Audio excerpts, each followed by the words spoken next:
Good morning मित्रांनो, कशा आहात? बऱ्यात का? चला आज जेवायला काय केलं बायकूने बघूया. आज बायकू लयच रागावलेली एकदम कडक. चला एक मिनिट. हे बघा भाकरी, बेसन आणि ठेचा गेलेला आहे. ठेचा बघा तुमच्या तोंडाला पाणी सुटलं असेल, पण आमचा ठेचा एकदम कडक झालाय. बायको आज कसं रागाने लाज झाली, त्यामध्ये ठेचा असा तुडून ठेचा केलाय. त्यामुळे त्या सगळा राग उचलल्यानं ठेचा एवढा तिखट लागायला ना कडक. अय इकडे बघ ना.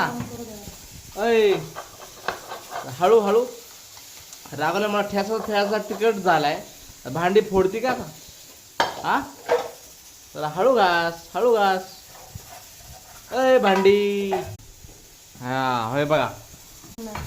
तो जेवायचं नाही का गडे? उपास पकडला का माझा? अरे बापरे, रागावली पण माझा उपास पण पकडला. हा जेवढा नाही माझी शपथ.